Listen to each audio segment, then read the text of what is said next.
You're watching Football Trending, delivered by Joe and Domino's. Hello and welcome to Football Trending, delivered by Joe and Domino's. My name is Wayne Farry. Today I'm joined by Reuben Pinder. How are you doing, Reuben? Well, to be honest, I wish I was still in bed having a little cry, but I'm contractually obliged to be here, so yeah, not too bad. At least for another hour. And our very own Si Lloyd. Hello. Welcome to the show. Thanks for having me. Yeah, well, It's good to finally be here. Yeah, it is. It's good to have you here. Going into last night's game, everyone was extremely excited.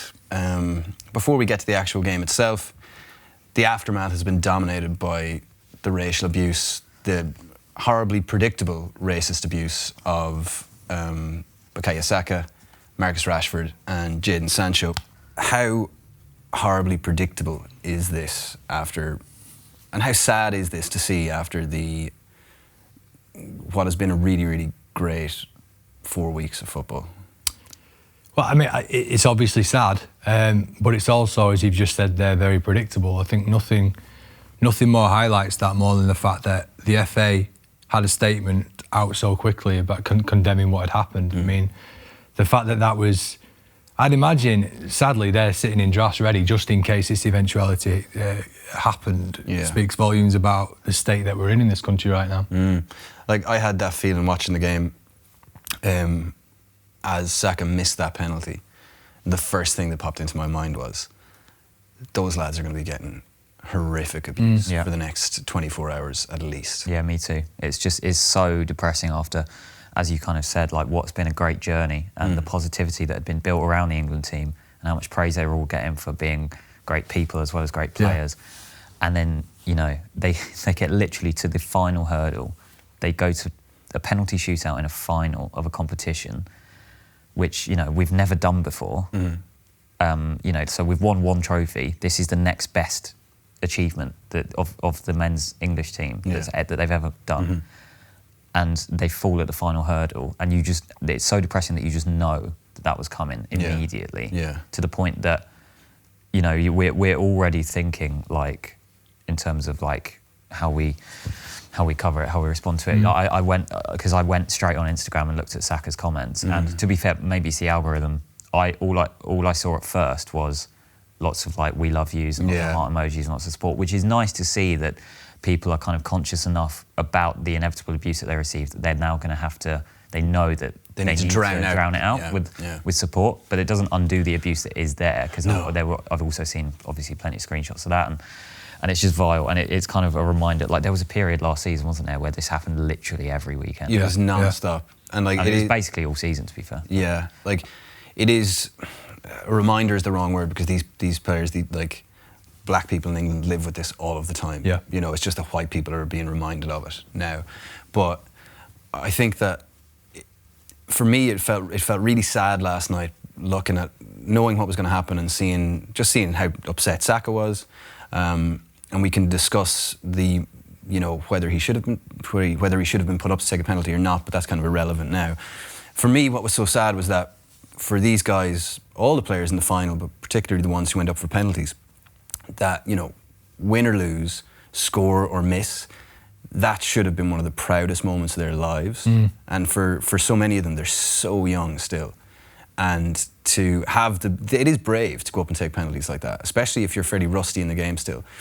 So for them to have that moment, what should have been a beautiful memory, and as you said, the English men's second best achievement in a competition ever, to have that taken away from them, and to have what I assume the feeling that should have been pride completely sullied by the hatred of other people is just atrocious. Yeah, it's so vile. And like the fact that like that mural of Rashford was vandalised afterwards, it just goes to show that for every England fan, like us, for example, there are still loads who will, as soon as things go slightly wrong, completely turn against the player. They're waiting for an opportunity. Yeah. A lot of them. I think the thing that sums it up for me, and maybe everyone was just completely naive about this, but like there was definitely a feeling as the tournament went on where the Croatia game, there was definitely booing of the knee and that, and it was quickly like kind of drowned out by the cheers. But as the tournament went on, I didn't really notice the booing, if there was any at all. No, it's maybe I'm wrong there. To get quieter and quieter. Like by the point of the sort of Denmark game, it was just kind of like not a thing anymore because everybody was buzzing for the actual football. Yeah, and you start convincing yourself, don't you, that well, hang on a minute, maybe things are actually changing, but the slightest opportunity given to them, and then it's just back with a bang, isn't it? Yeah, and I think you could kind of, I mean, not to conflate the aggressive scenes that we saw yesterday around Wembley and London with the racism that we saw after the game. But coming into the final, it did sort of feel like, I think Jonathan Liu tweeted that this is teetering between basically the party of a lifetime and what was the... He said pouring a Peroni on a homeless person. Yeah, exactly. And it felt like that. It felt, because it was the final and because there's no next game to look forward to, it felt like it was kind of at this sort of, on a fine line of a summer of joy or, Disgrace. Disgrace. It was really reminiscent of, thankfully less violent, but kind of Euro 2016 when England fans got into lots of trouble with like Russian fans in Marseille, I think. It did feel like the old England was, not that it's still there, but you know what I mean, like that element of the support was creeping back in, and I hate seeing that because I love supporting England, but people like that and that sort of behaviour makes it really difficult sometimes. Yeah, absolutely. And like we were discussing only like a week ago on this show, like how this team have made supporting England so much easier because the players are so admirable. Yeah. But then, I mean, every club fan base has fans like this as well, obviously, because all of these England fans also support clubs. But it does kind of, it taints it massively. And like, so I went out and shot a Vox Pop that morning, and the fans that I encountered were all very pleasant, even the ones who you might look at them and think that they are part of the people who sort of disgraced themselves yesterday. They were all having a great time, they were a bit drunk, but they weren't misbehaving. They were really sound, and that was really nice. And then a few more hours of drinking, and we saw what we saw in like storming the gates, like destroying Leicester Square. It's just so depressing. But I mean, I don't know. Yeah, I mean, this is the thing. I mean, look, I appreciate the fact that we're three white men talking about this. Yeah, absolutely. I'm fully aware of that. But I think it does need to be said, and you see people kind of saying the opposite on social media, that these aren't real fans. Oh, they very much are real fans. They are. Because, I think to try and disown them, for football to try and disown people like this is basically a way of disowning the problem and saying this isn't a football problem. Like, it is a societal problem, it's a football problem. These football fans are real football fans. Yeah. And this is just an intrinsic part of football that needs to be very, very swiftly and forcefully removed. Yeah, absolutely. I wonder sometimes, if I'm being too optimistic here, but I was thinking about this last night. When I went to Tottenham versus Palace after Euro 2016, there was a lot of hostility towards the England players in the Spurs team having lost to Iceland. Yeah. I hope that doesn't happen to the same scale or at all in August when the Premier League season begins. And this might be not clutching at straws, this might be overly optimistic, but I hope that all of the players, especially Saka, Sancho and Rashford, get warm welcomes at other Premier League grounds. Yeah, me too. Because I do feel like there is now a greater appreciation for the England team. Like, most England fans are very proud of what they've achieved.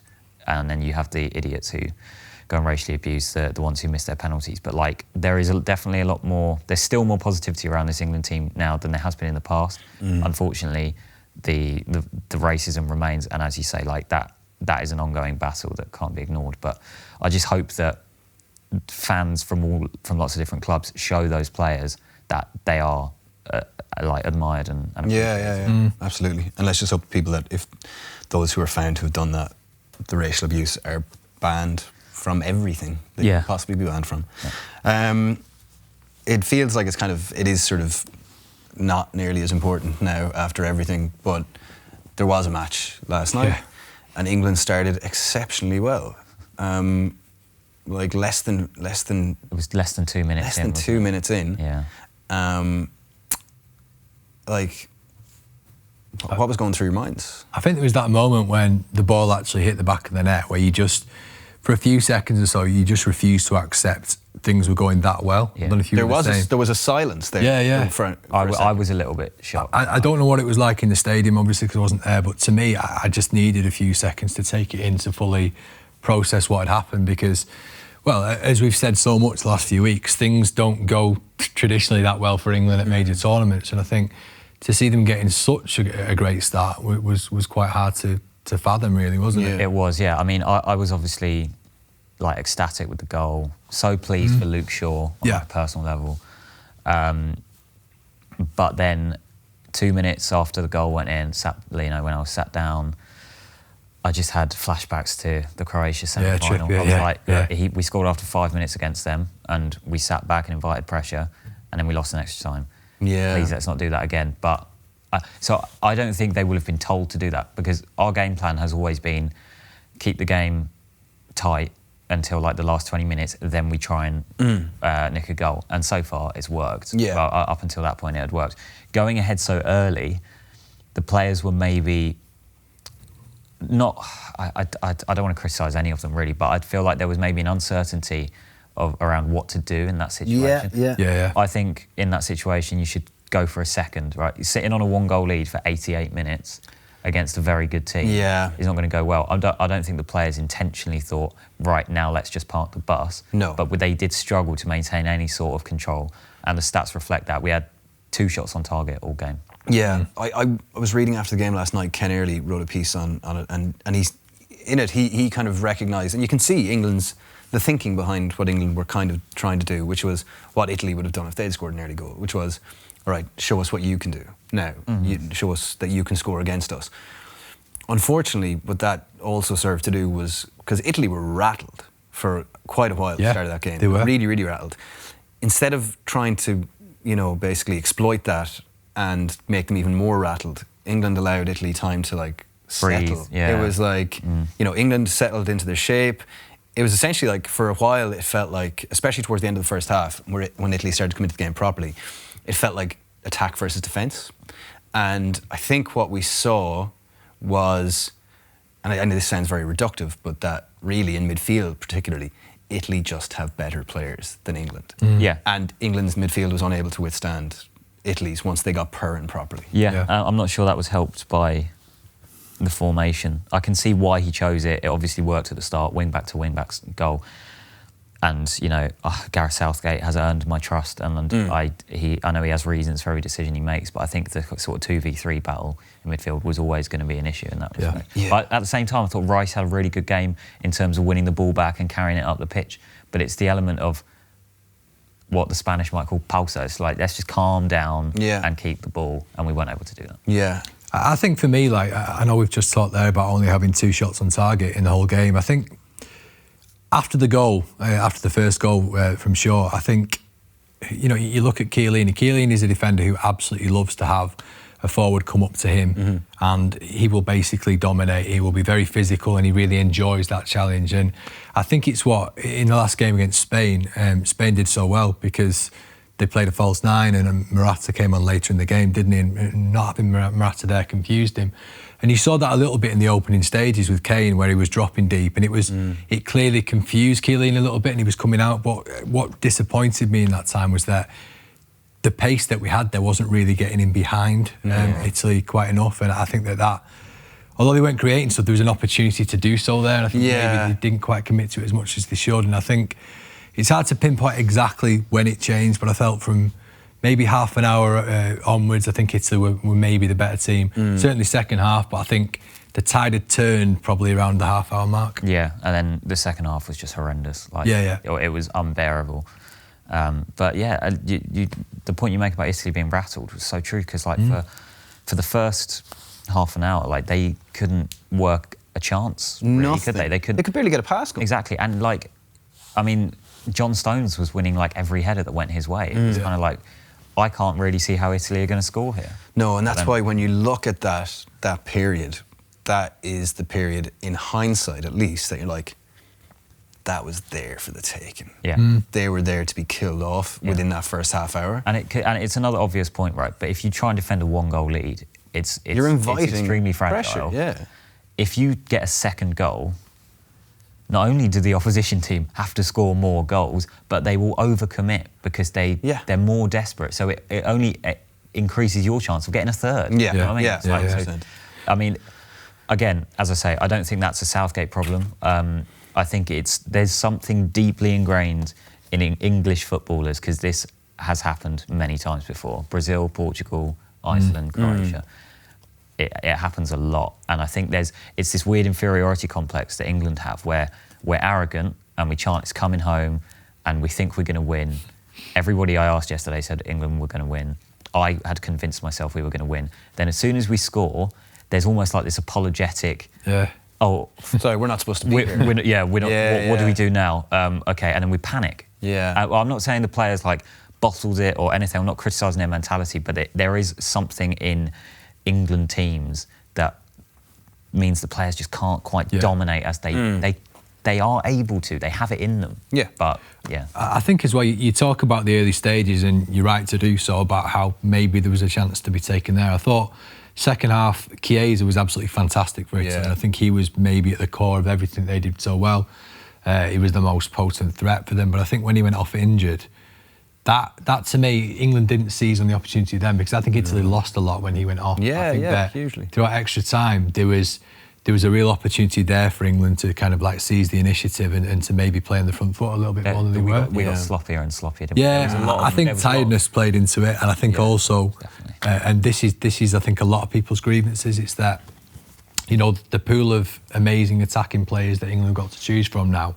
Southgate, and I don't want to dwell on this. I don't want to criticise Southgate too much, because I think, to be quite honest, after the last few weeks, he deserves to be cut a bit of slack. Totally. But I think that would be my only complaint. Not the penalties, because I don't buy into this penalty business quite as much as other people are, and I don't think that's something to get too upset about.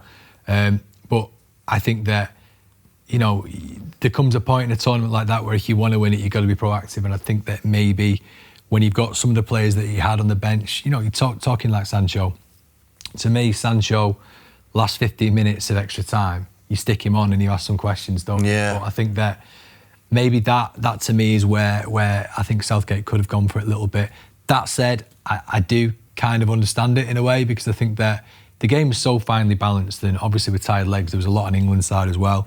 I think maybe making that attacking change might have surrendered the kind of like, I think England had basically got a semblance of control there, and I think that in doing that, it might have tipped things back in favour of Italy. That's always going to be his concern, isn't it? And I understand that too. Yeah, I completely understand I do get it. Totally. But I think, and I also understand bringing on players like Sancho and Rashford. Sancho, I've never considered him a penalty taker, but Southgate clearly thinks because he's so confident. Yeah, and look, these guys practice penalties in training. He's not bringing these guys on just because, I'll give them a run out. Yeah, he knows what he's doing. But to bring them on like a minute before the end of the game, and at which point they're not going to be warmed up properly. They needed. I feel like they needed a little bit more time to settle into the game. Yeah. Because I might be wrong. That penalty that hit the post feels like Rashford's first touch. I know he took one throw in, but other than that, because the thing is, it was very, very close to being a brilliant penalty. It was. Wasn't looking at the ball. Yeah, that's it. He was looking at Donnarumma.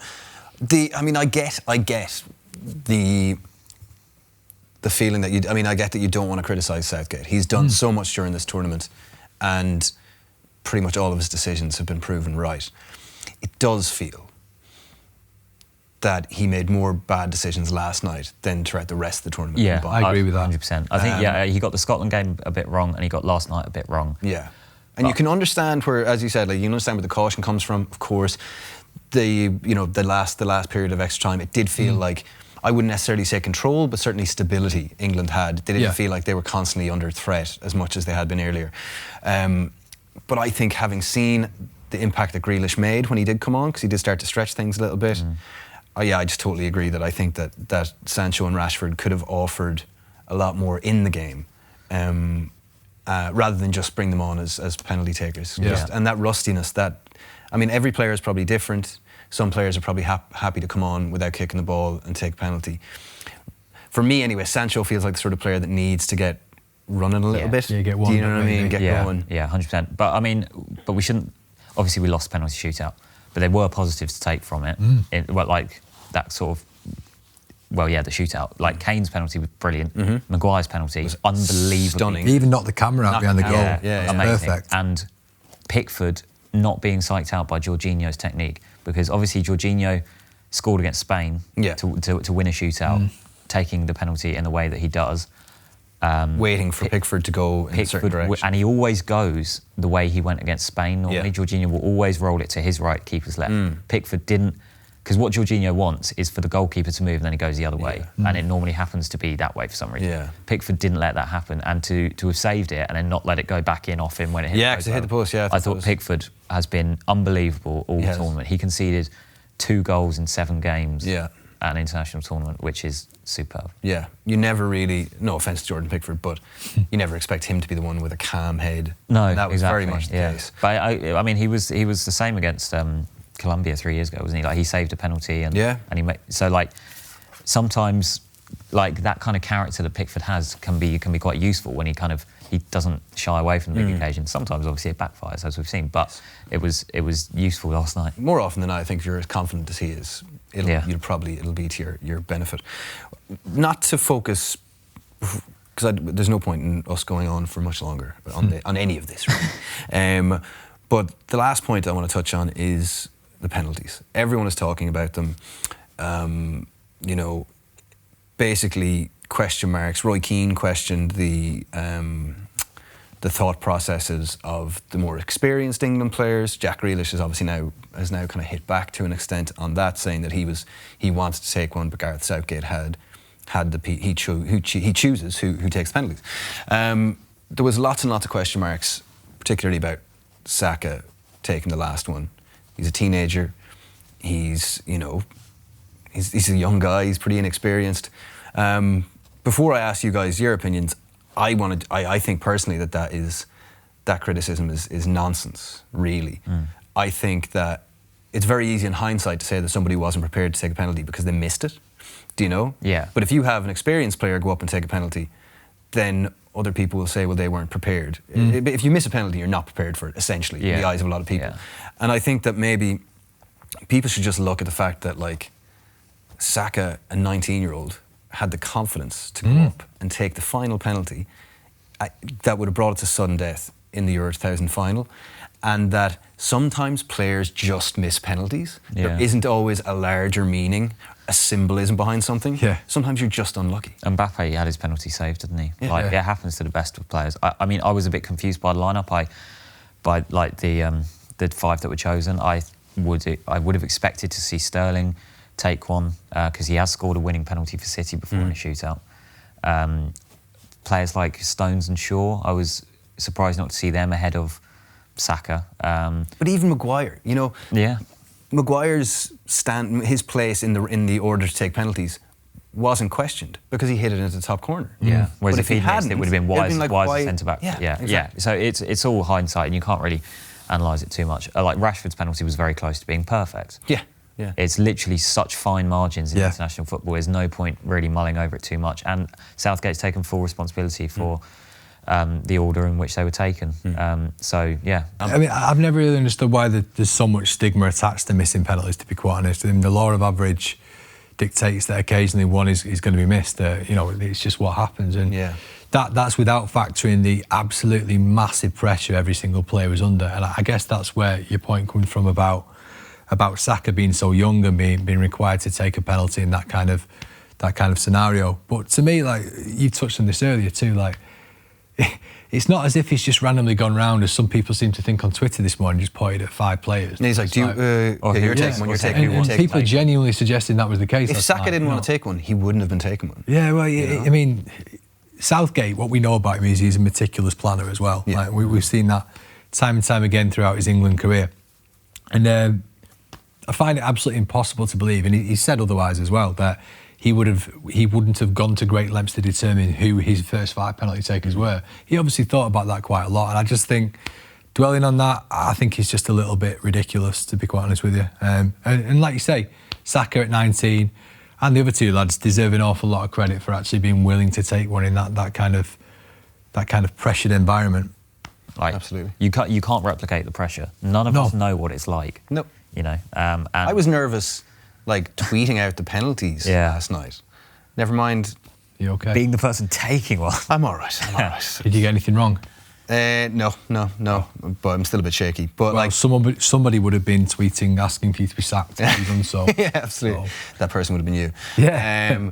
But no, that's it. I mean, it's like none of us will ever know the pressure that they experienced last night. Also, Donnarumma is a very good goalkeeper. He's class. He's incredibly absolutely massive, tall. isn't he? He's the size of a Absolutely house. huge. Yeah. He is massive. And if Donnarumma had taken a step to the other side and Saka's penalty had gone in, then, do you know what I mean? It's just like, because it was saved, people will say it was a bad penalty and he shouldn't have been made to take it and whatever. I tweeted something similar yesterday. He shouldn't have had to take it. But clearly he wanted to, Southgate wanted him to, whatever. Yeah.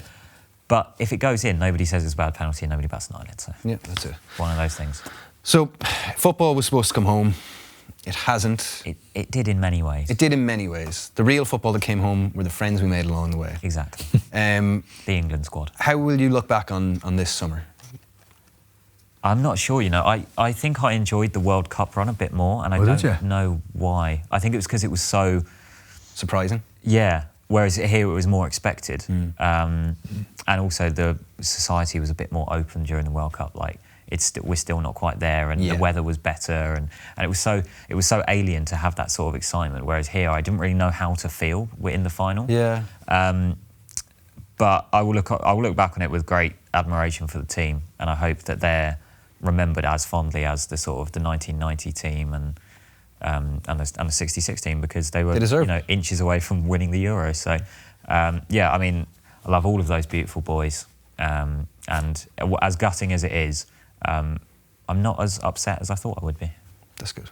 Yeah, I mean, I'm the same. I'm not sure because I've had about 4 hours sleep, I think, since. So it might be that the sleep deprivation is taking some of the edge off it. But to me, similar to what you're saying there, I think that you look at the England squad, obviously it's bitterly disappointing to lose it in the circumstances they've lost it, but there's a lot of fantastic stories within that team as well about, you know, you talk about Raheem Sterling, his performances through the tournament, you talk about Luke Shaw, and, you know, I tweeted last night about how it is incredible when you think about where he was 6 years ago, where, you know, he had that awful leg break. You know, they were talking about amputation as a genuine possibility for him.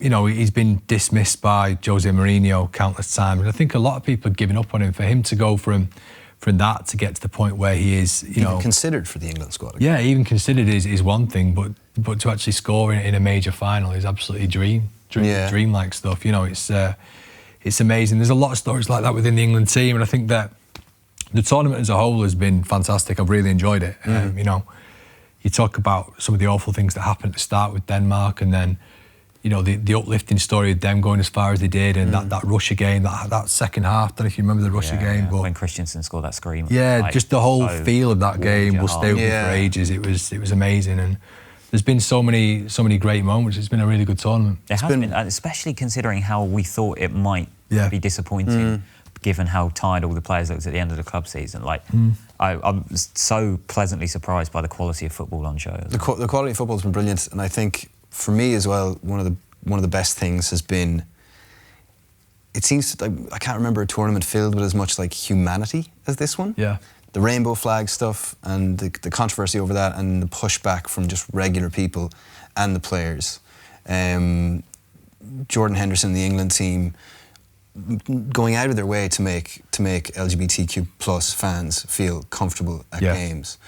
And I think it's really sad that it's ended like this. But I think if I was English and if I was an English fan, I would be as proud as punch of this group of players. Because they seem to be extraordinary young men. They are, and who the deserve thing is, every success. They're like the youngest squad in the tournament, I think, one of at least. And there's World Cup in 18 months, and as much as there are many things wrong with that happening, it's another. Someone has to win it. It's another opportunity for this for a very similar squad. I know lots changes between tournaments, but the fact that it's so close, there won't be that many changes. No.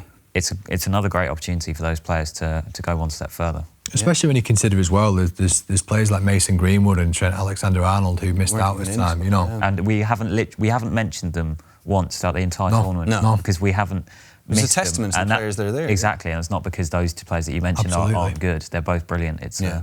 so yeah. I mean, we've got a bright future. There's plenty to look forward to. Well, that's it. The Euros are over. Reuben, it's been a hell of a journey. It has. What a ride. 12 What a ride. episodes of glee and pain and me hoping every day that England wouldn't win the Euros. You know, you finally got your wish. I got my wish. And you know what? It doesn't feel quite as satisfying as I thought it would have been. Who knew that basing your entire happiness on another country's unhappiness would be unfulfilling? Si, thanks for joining us. Honestly, I've enjoyed every single appearance I've made on this couch this summer. Us too. It's been amazing. Yeah, it's been a Absolutely pleasure. fantastic. This has been Football Trending, delivered by Joe and Domino's. Thank you for watching. You've been watching Football Trending, delivered by Joe and Domino's.